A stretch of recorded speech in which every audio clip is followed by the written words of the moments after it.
Bueno, en la historia militar clásica hay un relato que siempre me ha parecido fascinante sobre el general Cao Cao. Ah, sí, la historia de las ciruelas, un clásico. Exacto. O sea, imagina la escena. Tienes a su ejército marchando a través de un terreno superárido, ¿vale? Las tropas están literalmente al borde del colapso, muriendo de sed, y no hay ni una sola gota de agua a la vista. Una situación desesperada, vaya. Totalmente. Pues en un movimiento de, digamos, pura brillantez psicológica, el general empieza a gritar a sus hombres que hay un bosque inmenso de ciruelas un poco más adelante. Claro. Y fíjate qué fuerte. Solo al escuchar la palabra ciruelas, los soldados recuerdan esa acidez típica de la fruta.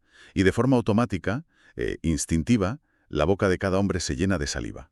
Es alucinante. O sea, esa respuesta biológica masiva les dio la hidratación justa para seguir marchando y, bueno, sobrevivir. Y a ver, esto a menudo se cuenta como una anécdota de liderazgo empresarial o militar, pero la inmersión profunda de hoy nos exige mirarlo con una lente completamente distinta. Sí, desde la perspectiva científica del Yin-en-Kong. Eso es. Ese es nuestro objetivo hoy. Empoderar a quien nos escucha a través de la ciencia del Yin-en-Kong, basándonos estrictamente en los textos del Dr. Pang Ming. Y la misión principal aquí es entender cómo demonios debe operar la mente humana frente a una enfermedad grave. Exactamente. Porque, a ver, esa anécdota que acabas de contar ilustra un mecanismo fisiológico impecable. O sea, lo que la ciencia moderna llama el segundo sistema de señales de Pablo, ¿no? Ajá. Que es donde el lenguaje y el pensamiento desencadenan respuestas físicas directas. Pues bien, en los tomos del Dr. Pang Ming, esto se lleva a su máxima consecuencia. Y es que aquí hay que desmitificar un poco el tema, ¿verdad? No estamos hablando de magia, ni de pensamiento positivo, de taza de desayuno. Para nada, no tiene nada que ver con desear muy fuerte que algo pase. Claro, estamos hablando de una ciencia materialista y técnica. Es decir, la premisa es que la conciencia no es un subproducto pasivo del cerebro, sino el arquitecto material del cuerpo. Totalmente. Y para entender esto, o sea, para entender cómo curar, primero hay que entender de qué está hecha la mente según esta ciencia, y eso nos lleva de cabeza al concepto del Shen. Vale, pues entremos ahí. Porque a la gente que ya estudia estas disciplinas, la idea del chi como energía vital les suena. Sí, claro, es lo básico. Pero los textos del Dr. Pang Ming van un paso más allá. O sea, nos plantean que la mente no es un inquilino que vive dentro del cuerpo esperando a que, no sé, la medicina externa arregle las cañerías rotas, por así decirlo. Me gusta esa analogía de las cañerías. Es que la mente tiene la capacidad física, tangible, de rediseñar los planos en tiempo real. Exacto. Y ahí es donde entra el Shen.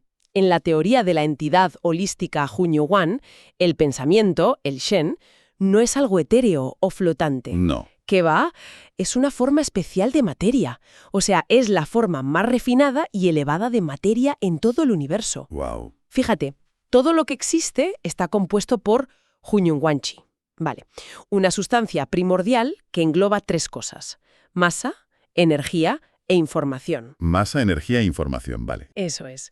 Entonces, la materia física densa, como puede ser una célula tuya o un órgano, es Hunyuan Chi en un estado muy condensado. Vale, tiene sentido. Pues el pensamiento, la conciencia, es esa misma sustancia, pero en su estado más sutil y disperso. O sea que un pensamiento tiene masa. Exacto. Tiene masa, tiene energía y tiene información. Por lo tanto, un pensamiento, ya sea curativo o patológico, interactúa directamente con la materia condensada de nuestro cuerpo físico. Y por eso el Shen es el soberano indiscutible. Claro, porque lo sutil penetra en lo denso. Esa es la clave. La forma más sutil de materia siempre tiene la capacidad de penetrar, dirigir y reconfigurar a la forma más densa. Y a ver, las implicaciones de esta jerarquía que cuentas son gigantescas. Enormes. Porque si volvemos a la historia del principio, si una simple imagen mental genera líquidos físicos al instante, como la saliva de aquellos soldados, la deducción lógica es preguntarse qué impide que ese mismo mecanismo regenere tejido dañado. O destruya células malignas. Exacto. Y eso nos lleva a uno de los pilares que sinceramente rompe los esquemas a cualquiera, la reversibilidad total de la enfermedad. Sí, es un concepto muy potente. Explícanos esto un poco, porque de buenas a primeras choca un montón. A ver, choca porque estamos acostumbrados a ver la enfermedad como algo estático, como un objeto. Pero la reversibilidad se explica por la física de la mutación del Hunyuan Chi. Vale. La medicina Hunyuan sostiene que una enfermedad ocurre cuando el chi normal de unas células sufre una mutación, es decir, cambia su estado de información y forma un campo energético desequilibrado. Es un proceso entonces. Eso es. Las células sanas adoptaron una configuración enferma debido a una instrucción errónea que se ha mantenido en el tiempo. Puede ser por estrés, por un trauma. Por trauma, por factores ambientales, lo que sea. El caso es que el tejido cambió del estado A, que es la salud, al estado B, la enfermedad. Ya. Pues bien, como es un proceso de asimilación de información, la intención pura e inquebrantable de la consciencia tiene la capacidad de emitir una nueva instrucción. ¿Y qué hace esa instrucción? Induce una contramutación. Obliga literalmente a las células a abandonar ese estado B y recuperar su configuración original, el estado A. Fíjate, la analogía que me viene a la cabeza, y creo que es súper visual para quien nos escucha, es la de la informática. A ver, Imagina que tienes un ordenador donde el hardware, que sería nuestro tejido biológico, tiene un fallo catastrófico. vale. En la medicina tradicional, la solución suele ser sacar el destornillador, o sea, extirpar la pieza o meterle químicos. Claro, tratar el hardware con hardware. Exacto. Pero bajo este paradigma del Qigong, resulta que el software, que es la conciencia, tiene la capacidad física de reescribir y reparar el hardware biológico desde dentro. Es una analogía perfecta, sí. Pero claro, aquí yo veo un problema. O sea, un desafío evidente. Dime. Si todo es reversible, si la mente es materia y es capaz de reescribir el código, ¿por qué es tan difícil curarse? Ya. O sea, ¿por qué los hospitales siguen llenos? ¿Por qué la gente no simplemente piensa en curarse y ya está? Tiene que haber un fallo en la ejecución. Lo hay, sin duda. Y el fallo reside, siguiendo con tu analogía, en el uso de ese software. Más concretamente, en el marco de referencia de la persona, lo que en Cinen Qigong llamamos el Ji y Wan Ti. El Ji y Wan Ti. Exacto. Mira, cuando una persona recibe un diagnóstico grave, lo normal es que su Ji Yuan Ti asimile esa enfermedad como una identidad fija. O sea, asume la etiqueta. Totalmente. Piensan, soy diabético, o tengo una enfermedad terminal, o mi cuerpo está fallando. Y al hacer esto de forma repetida, el soberano, el Shen, está enviando una orden material constante. Una orden que confirma la enfermedad. Eso es. Está solidificando la estructura del problema. Se alimenta el campo patológico con esa atención sostenida. Madre mía. Por eso, para que la contramutación funcione, hay que desactivar ese bucle de error. Se requiere un dominio absoluto del estado mental para enviar una orden específica. Y ojo, una orden, no un simple deseo de «ay, ojalá me mejore». Claro, un deseo es pasivo. Pero, a ver, siendo realistas, esto plantea un reto titánico. Muchísimo. Porque ponte en el lugar de alguien que acaba de recibir un diagnóstico devastador. Una persona que igual tiene dolores severos, que está agotada por los tratamientos médicos. Y asustada, el miedo paraliza. Exacto, el sistema nervioso está colapsado por el terror. En esa situación no es fácil generar esa concentración inquebrantable de la que hablas. No, desde luego que no. Y por eso los textos del Dr. Pang Min no te dicen simplemente concéntrate. Introducen una estrategia de supervivencia extrema que es fascinante. Hablas del estado de mente muerta, espíritu vivo. Esa misma.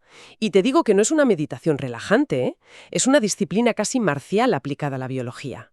Cuéntanos cómo funciona esto, porque el nombre ya impacta un montón. Pues mira, es un protocolo radical de ahorro energético. Para un enfermo grave, cada milivoltio de energía vital es la diferencia entre recuperarse o colapsar. Claro. Piensa en cuánta energía disipamos al día en tonterías. Mirar el móvil, tener conversaciones triviales, preocuparnos por las facturas, reaccionar a las noticias. Buf, muchísima. Una fuga constante. Pues la estrategia de la mente muerta exige que el paciente corte por lo sano.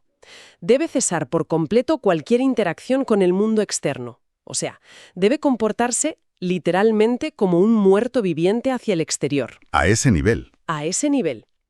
Si se le cae un bolígrafo al suelo, se queda en el suelo. Cero desgaste mental en lo cotidiano. Las actividades se reducen a lo básico: comer, dormir y practicar. Se cierra el flujo de energía hacia los sentidos. Vale, y ahora vuelvo a usar una analogía tecnológica a ver si te cuadra. A ver. Es como cuando tienes el móvil y te avisa de que le queda un 1% de batería. Crítica, ¿no? Sí, que entras en pánico. Exacto. Y para evitar que se apague, activas ese modo de ultra ahorro de energía. La pantalla se pone oscura, se desconecta el wifi, se cierran todas las aplicaciones en segundo plano. Eso es. O sea, silencias todo para que el procesador dedique el 100% de la potencia que le queda a ejecutar un único programa vital. Digamos, el antivirus de la recuperación. Me parece una metáfora brillante. Pues esa potencia redirigida es precisamente lo que constituye el espíritu vivo. Vale. Mente muerta hacia afuera, espíritu vivo hacia adentro. Exacto. Toda esa energía ahorrada se invierte en una voluntad brutalmente concentrada en la sanación interna. Pero claro, aquí nos topamos con el mayor obstáculo fisiológico de todos. Supongo que te refieres al dolor físico. Efectivamente. Porque nuestro instinto primario de supervivencia nos dice que prestemos atención a la zona que nos duele. Claro, es evolutivo. Si te duele el tobillo, miras el tobillo para protegerlo. Sí, pero bajo las leyes del flujo del chi, eso es contraproducente en una enfermedad grave. Hay una regla básica en el Qigong que dice, hacia donde va la atención, fluye la energía. Ostras. Entonces, si te centras en el dolor, Si te concentras en un tumor que te duele, estás inyectando chi fresco en el campo energético de esa enfermedad. Estás alimentando el problema, creando un efecto de olla a presión. madre mía, es que va totalmente en contra de lo que haríamos de forma natural. Totalmente. Por eso las instrucciones de Pang Ming son tan contundentes. El síntoma debe ser ignorado. Cero atención al dolor. ¿Y a qué prestas atención entonces? A la memoria de salud. El espíritu vivo debe reconectar con la huella de bienestar que ya está grabada en las células. ¿Y esto de la memoria de salud es, no sé, pensar en cuando estabas bien, con nostalgia? No, no es nostalgia. Es un rastreo activo en tu sistema nervioso. Es buscar y recrear físicamente esa sensación de cuando tus órganos funcionaban perfectos, sin fricción. Sí. Y cuando localizas esa sensación, tienes que sostener un pensamiento muy claro. No tengo enfermedad, ya está curada. Y esto, fíjate, detona un cambio bioquímico fundamental. La alegría. Pero ojo, no hablo de un optimismo ciego o de autoengaño. En la medicina Hunyun, la alegría genuina es, digamos, un bisturí clínico. Un bisturí clínico, me encanta eso. Sí, porque la tradición médica china dice que la alegría hace que el chi fluya suavemente. Al sentir la alegría de estar ya curado, relajas los bloqueos a nivel microcelular y la energía desmantela la estructura enferma. O sea, es cambiar el dial de la radio interna. Dejas de amplificar la señal del dolor y empiezas a emitir a todo volumen la frecuencia de la normalidad. Exactamente.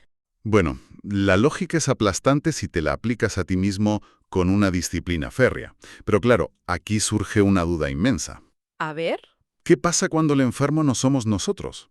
O sea, piensa en alguien que no puede aplicar esta estrategia de mente muerta, espíritu vivo. Un familiar en estado de coma, un bebé, o simplemente alguien que está paralizado por el pánico y no se puede concentrar. Es una pregunta buenísima. Y ahí es donde la ciencia del Qigong da un salto cualitativo. Hay que entender que el océano de Hunyuan Chi es universal y continuo. O sea que no estamos aislados. Para nada. No hay fronteras reales entre tu campo energético y el mío. Por lo tanto, tú puedes emitir tu propia información para modificar el campo biológico de otra persona. A esto se le llama emisión de información, o Faqi. Faqi, vale. Pero supongo que esto requiere una precisión quirúrgica por parte de quien lo hace, ¿no? Absoluta. De hecho, los textos advierten muchísimo sobre un error súper común, el instinto de mirar al familiar enfermo y sentir lástima por él. Claro. Ver a tu ser querido deteriorado y hundirte. Pues eso es terrible energéticamente. Cuando miras a un familiar y te enfocas en su órgano enfermo o en lo mal que está, tu propia mente, tu Jiwanti, está validando esa enfermedad. Ostras, ¿estás fijando esa información en el campo compartido? Eso es. Por eso se utiliza la técnica del cuerpo de luz, o el hombre vacío. Consiste en que el practicante debe despojar mentalmente al enfermo de su forma física patológica. ¿Cómo es eso? ¿Cómo lo visualizas? Tienes que imaginar a la persona como una silueta translúcida, un espacio vacío de luz pura, sin órganos sólidos, sin tumores, sin ningún tipo de bloqueo. ¡Guau! Al percibirlo como un espacio vacío, me imagino que eliminas cualquier resistencia en su campo energético, ¿no? Exacto. Creas un conducto limpio para que el ki primordial del universo fluya de arriba a abajo sin chocar con nada.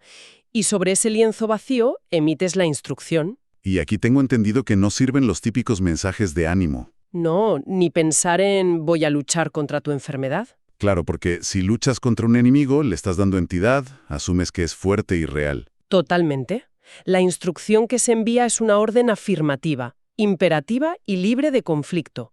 Se emite el pensamiento de vuelve a la normalidad o ya estás sano. Es como un comando de reinicio en informática. No negocias con el error, simplemente lo sobrescribes desde la raíz. Eso es. Sobrescribes la información del campo. Y fíjate, esto nos lleva a un punto que a mí personalmente me vuela la cabeza, y es la aplicación de esta emisión de información en los animales, en nuestras mascotas, en que las mascotas responden de forma alucinante a los campos de chi.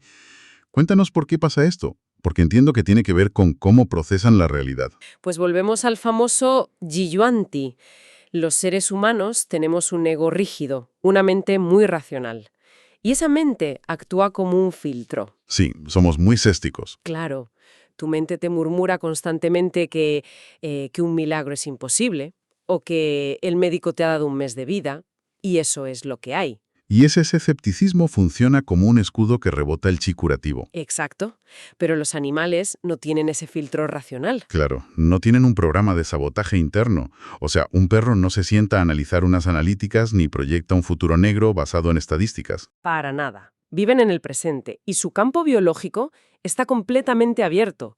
Al carecer de esos filtros humanos, son como esponjas energéticas. Literalmente absorben la información del entorno. Sí, y por eso reaccionan tan rápido y tan bien al faqui, a la emisión de información curativa. Pero, y aquí viene lo delicado, esto es un arma de doble filo espectacular. Claro, porque es bidireccional. Si son esponjas absolutas, absorben el chi curativo, sí, pero también van a absorber cualquier otra cosa que haya en la habitación. Y ahí es donde entra el dueño. Imagina que tu perro enferma gravemente.